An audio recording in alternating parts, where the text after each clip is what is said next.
What's up, everybody? Welcome to the third and final part of the Thomas Take Sports Podcast today, February 22nd, 2017. Man, I saw a teacher yesterday that I went to, that was one of the teachers at the middle school that I went to, I should say. And she talked to me, she recognized me, said, "You're Ryan, right?" I said, "Yeah." Then she reminded me that the last year in which I was at middle school was 2006. It just, I'm going to be 25 in April. It makes me sick. It really does. At 25, I'm not old, obviously. I'm still young. I'm, FTD, fresh to death. But I hate the fact that I'm 5 years away from 30. That's very disturbing. Very disturbing. And she reminded me of stuff, in middle school when, we'd go to lunch and go on the field trips that we went on, and it's like, man, I didn't appreciate that. I really didn't. I didn't live in the moment. And now that's what I'm going to try to do from here on out. So, 25 years young, part 3 of the Thomas Take Sports Podcast established the ideas were flowing in 2013 for me to put my opinion on the national airwaves for people to hear. And I don't regret it at all. It's been a lot of fun. I've loved interacting with people, whether they agree or disagree. I love interacting with people. That's my favorite thing about life, is interacting, talking to people, meeting people. And it's provided me with some really awesome opportunities, and I'm thankful for it. It was just an idea that turned into more than that. I've used it as a springboard for other opportunities, and I'm excited. I'm happy. I'm thankful. And I'm ready to get started with Part 3. Part 3, I'm going to recap Bellator 172. It was live on Spike this past Saturday. If you did not watch it, the main event was supposed to be Fedor Emelianenko. Fedor Emelianenko was a undefeated heavyweight for over 10 years in the sport of mixed martial arts. Fought a who's who in their prime and pride. Did what he needed to do to be one of the top guys in mixed martial arts. And he had a slip-up versus Fabricio Verdum in the Strikeforce banner. Never really regained his footing. Announced that he was going to come back with Bellator MMA versus Matt Mitrione. And, it was a highly anticipated return fight. A highly anticipated return for Fedor and a highly anticipated fight for Matt Mitrione. It takes two to tango. It takes two to sell a fight. Matt Mitrione, a former Ultimate Fighter Season 10 contestant that was one of the best seasons of The Ultimate Fighter. He was one of the household names on that season based on his meathead personality and the interaction that he had with the fighters, positively or negatively, for lack of a better term, during the season. And this was his moment. This was his opportunity to fight a big name, to build his career, use Fedor sort of as a stepping stone, find out whether Fedor is a stepping stone or should he be somebody that's supposed to be taken seriously. And we did not get to see that fight.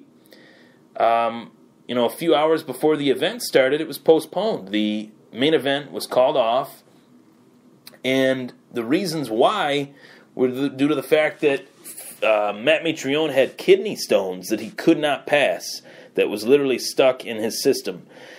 I've never had a kidney stone. I don't want to ever have a kidney stone, but I have heard that it's one of the most painful things that you could ever endure physically as a human being. They're very painful, and they take real patience to wait out and get through. So, I was just frustrated in terms of the fact that I wanted to see Fedor in the cage with Mitrione. I wanted to see that fight. I thought it was a big fight for Bellator to put on. And it would have been on national TV, would have done great ratings for Bellator. Competition breeds success. I want to see MMA succeed. The UFC is obviously the number one MMA provider, the MMA organization in the world today. It's not even close. Bellator is second best. ONE FC is doing some decent things in Asia.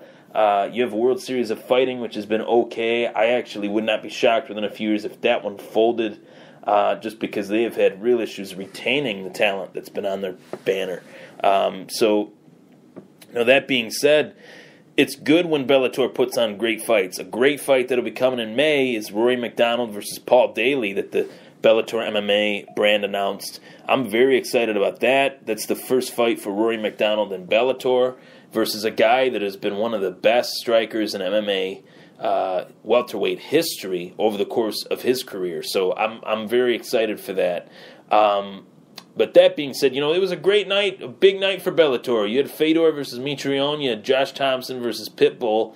Josh Thompson versus Pitbull was promoted as the main event, promoted to the main event, where Thompson was being slotted in the main event in his hometown, San Jose. And that was the main event. And Thompson got hurt. He got hit. He got knocked. He got hit hard. Knocked out, knocked down, and it was unfortunate. He's a former UFC contender, a guy that I was really looking forward to seeing him eventually fight Michael Chandler, but I don't know if that's going to happen now that he has fought Pitbull, who Pitbull had lost to Chandler, and now Pitbull puts himself back in position to get that shot at the lightweight belt against Michael Chandler. It'll be very interesting to see what happens. That that Bellator lightweight and welterweight division is the cream of the crop for that brand. It'll be very interesting to see what happens. Now that Bellator also has Ryan Bader reportedly close to coming to an agreement with Bellator, I expect Phil Davis versus Bader for that Bellator light heavyweight title. But yeah, a big night for Bellator. Chael Sonnen offered his services, as he always has, to take on Fedor on a mere 5 hours notice. Bellator did not want to let that happen, and really, when I first heard that news, I thought, well, that makes sense that they wouldn't, or that doesn't make sense that wouldn't happen. Why would they not let Chael fight when he offered his helping hand, so to speak?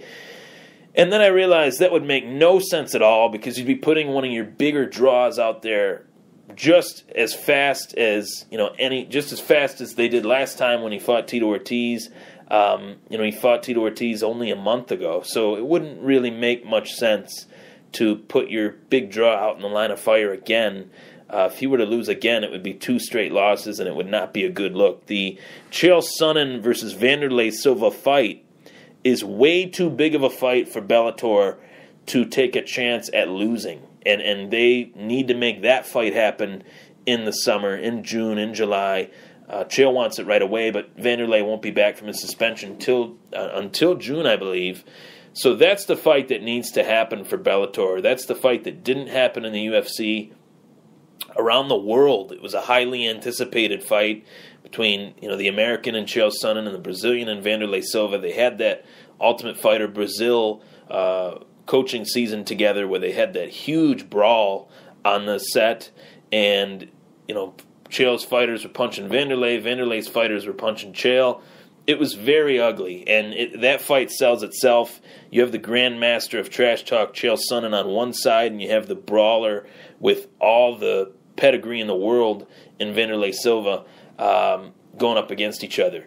So, Bellator did kind of miss out on this fight, but there's plenty of fights for Bellator to build off of, regardless of whether people consider Chael or Wanderlei to be past their prime. It's easy to say so. A fight is a fight. When we're offered a fight as fans and we don't get that fight, we want to see it happen under any banner. We don't care if it's in the UFC. We don't care if it's in Bellator. We want to see it happen live on TV or on pay-per-view in any which way possible. And Bellator has been able to make some fights happen between legends of the sport that I never thought would happen, like the Tito Ortiz versus Chael Sonnen, like the Tito Ortiz versus Stephan Bonner. And that's fun. You have a fight like that as the main event, and then you have the real talent in your promotion that you're trying to promote in the co-main event and other fights. There's been talk of whether Bellator has fixed fights. I don't think so.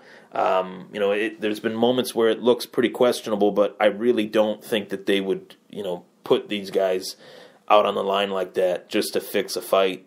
MMA is not the WWE. This is real. This is the real shit here. So, I don't think that that's the case.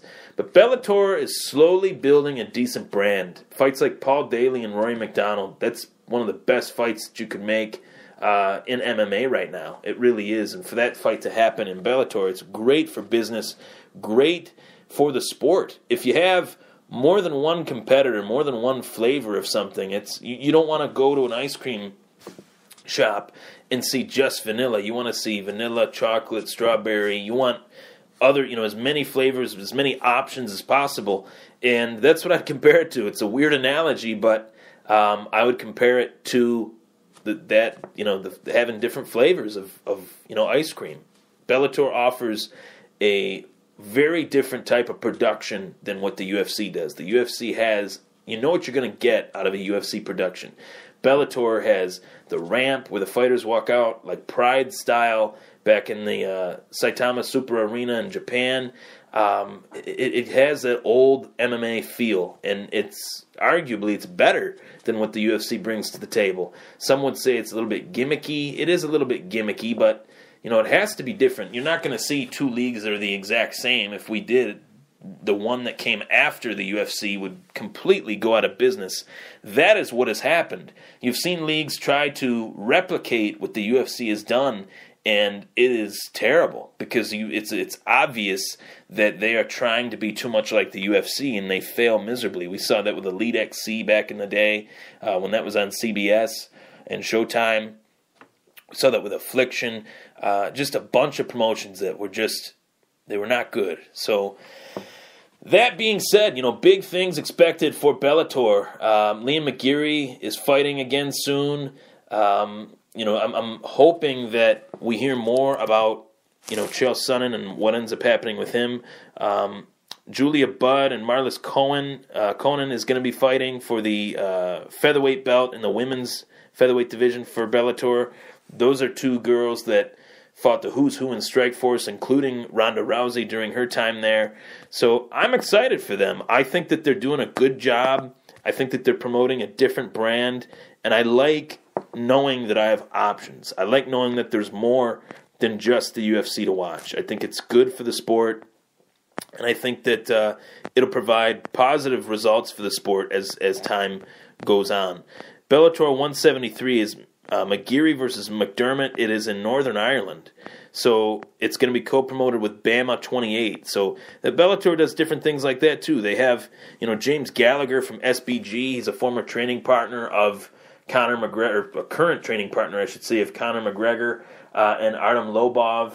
He's reportedly, rumored to be a future star. So it'll be interesting to see what he brings to the cage. Bellator does have some guys that are interesting. There is interest there. Bellator 174 is on March 3rd. That is Marlis Conan versus Julia Budd. It's the inaugural featherweight women's title. And I think that it'll be a good one. It'll be very interesting to see, who comes out on top. Two veterans of women's MMA. And then in March, you have Rampage versus King Mo. I talked about that fight a lot too, and I don't really know why they booked that fight, because the first fight was not really that close.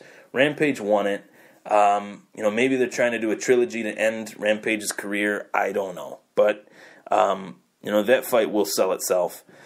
So that was my take on Bellator 172 and the state of Bellator MMA. I think that they're doing a decent job of promoting their promotion, bringing out decent talent, making interesting matchups that were never made in the UFC.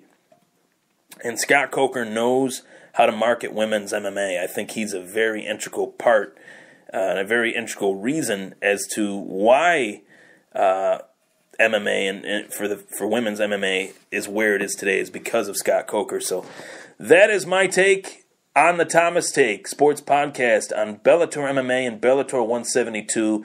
Tune into Part 1 and Part 2. I talked about Mike Goldberg leaving the UFC and UFC 209, my prediction for that card, as Tyron Woodley will defend his strap, look to defend his strap against Stephen Wonderboy Thompson, and Khabib Nurmagomedov will take on Tony Ferguson for the UFC interim lightweight belt. I'm Ryan Thomas. Thanks for tuning into the Thomas Take.